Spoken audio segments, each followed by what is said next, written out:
నా పేరు చిగురుపాటి రవీంద్రబాబు. నేను జిల్లా కోర్టులోను మన హైకోర్టులోను న్యాయవాదిగా ఉంటున్నాను. ప్రస్తుతం మనము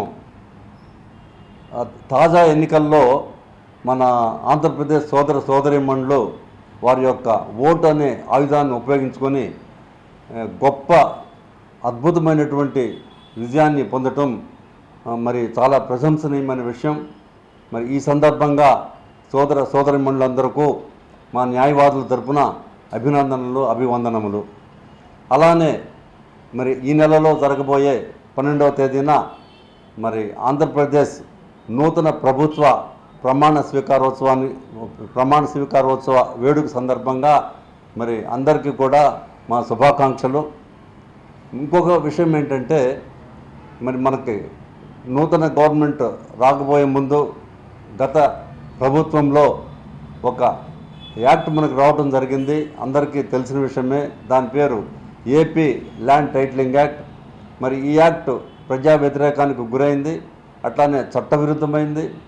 ఎందువల్ల అంటే ఇది ఎంతో అప్రజాస్వామ్యంగాను రాజ్యాంగ అధికారులకు వ్యతిరేకంగాను ఉంది కాబట్టి, ప్రజలకు సౌకర్యంగా ఉండదు కాబట్టి ప్రజలు అనేకమైన ఇబ్బందులకు గురవుతారనే ఉద్దేశంతో మరి మేము రాష్ట్ర వ్యాప్తంగా న్యాయవాదులు అందరము కూడా మరి కోర్టు విధులను బహిష్కరించాము 65 రోజులు.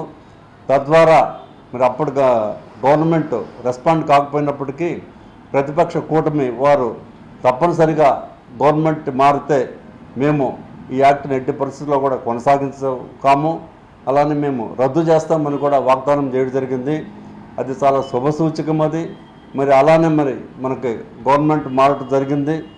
మరి ఈ పరిస్థితుల్లో రేపు ప్రమాణ స్వీకారం అయిన తర్వాత మంత్రులందరూ సెటిల్మెంట్ అయిన తర్వాత మరి ఈ యాక్ట్ను పరిశీలించి అతి త్వరలో, వీలైనంత త్వరలో దీన్ని రద్దుపరచగలరని మరి అప్పటి ప్రతిపక్ష కూటమి వారు చేసిన నాయకులు చేసిన వాగ్దానాలన్నీ కూడా మరి వాగ్దానం తప్పనిసరిగా మరి నిలబెడతారని, అట్లానే ఈ యాక్ట్ రిపీల్ అవుతుందని కూడా మేము భావిస్తున్నాము.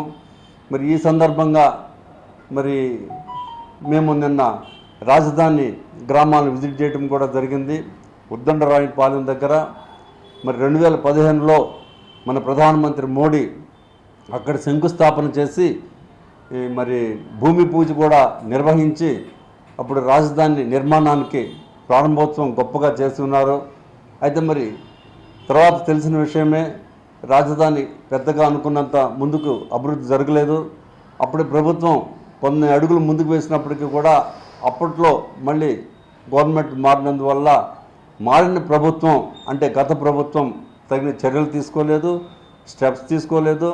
మరి దానికి సరైన ప్రోగ్రామ్స్ కూడా చేయలేనందువల్ల మరి రాజధాని డెవలప్ కాలేదు. మరి నిన్న ప్రమాణ స్వీకారం జరిగింది మన ప్రధానమంత్రి అక్కడ ఢిల్లీలో. మరి నెక్స్ట్ మనకి కూటమి వచ్చింది కాబట్టి మరి సరైన పార్టీలు అన్నీ కూడా ఈ కూటమిలో ఉన్నవి కాబట్టి తప్పనిసరిగా మన ఆంధ్ర రాష్ట్ర అభివృద్ధికి ఈ 3 పార్టీల యొక్క ఈ కలయికతో ఏర్పడిన ప్రభుత్వం, ఈ ప్రభుత్వంలో అందరికీ చోటు చేసుకు మంత్రివర్యులుగా అందరికీ అవకాశం వచ్చింది కాబట్టి ముఖ్యంగా మన ఆంధ్రప్రదేశ్ సోదరీమణులు వారి యొక్క న్యాయ నిర్ణేతలతో గావింపడిన అవకాశము వలన మనకి సెంట్రల్ గవర్నమెంట్లో కూడా మనకు అవకాశం వచ్చింది, అలానే స్టేట్ గవర్నమెంట్లో కూడా మనకు అవకాశం ఉంది. కాబట్టి ఈసారి ఎట్టి పరిస్థితుల్లో కూడా ఆంధ్ర రాష్ట్ర పురోగమనానికి ప్రభుత్వము, ప్రజలు సహకార సంబంధాలతోటి ముందుకు వెళ్తుందని మేము భావిస్తున్నాము. మరి ఇలాంటప్పుడు ఈ 5 సంవత్సరంలో మనం ఎంతో వెనకబడిపోయాము. మరి గ్రామాలకు వెళ్తే అక్కడ పరిస్థితి చూస్తే రోడ్ల పక్కన మన పబ్లిక్ మెటీరియల్ అంతా సిమెంట్ ఛానల్స్ కానివ్వండి, ఐరన్ ఛానల్స్ కానివ్వండి, బిల్డింగ్స్ కానివ్వండి, ఏవి కూడా ఉపయోగానికి రాలేదు. తప్పనిసరిగా అతి తక్కువ కాలంలో ఇవన్నీ కూడా ప్రజలకు ప్రయోజనానికి రావాలి. అదే కాకుండా నిర్మాణాత్మకమైన పనులు ఆల్రెడీ మొదలుపెట్టారు, చాలా శుభసూచకం. ఇంకా గవర్నమెంట్ రాకముందే మరి పనులు మొదలవటం అనేది ఇది కూడా గొప్ప విషయం. ఇట్లానే ఇదే విధంగా ఎలాంటి అభ్యంతరాలు లేకుండా ముందుకు వెళ్ళాలని గవర్నమెంట్కి ప్రజల వైపు నుంచి సహాయ సహకారాలు తప్పనిసరిగా ఉంటాయని, మా స్వచ్ఛంద సంస్థలు కూడా తప్పనిసరిగా సహాయం చేస్తాయనే ఉద్దేశంతో న్యాయవాదుల తరపున న్యాయవాదుల నుంచి కూడా సరే సహకారం ఉంటుందని భావిస్తూ తప్పనిసరిగా గవర్నమెంట్ ముందుకు వెళ్తుందని వెళ్ళాలని మరొకసారి శుభాకాంక్షలు తెలియజేసుకుంటూ ముగిస్తున్నాము.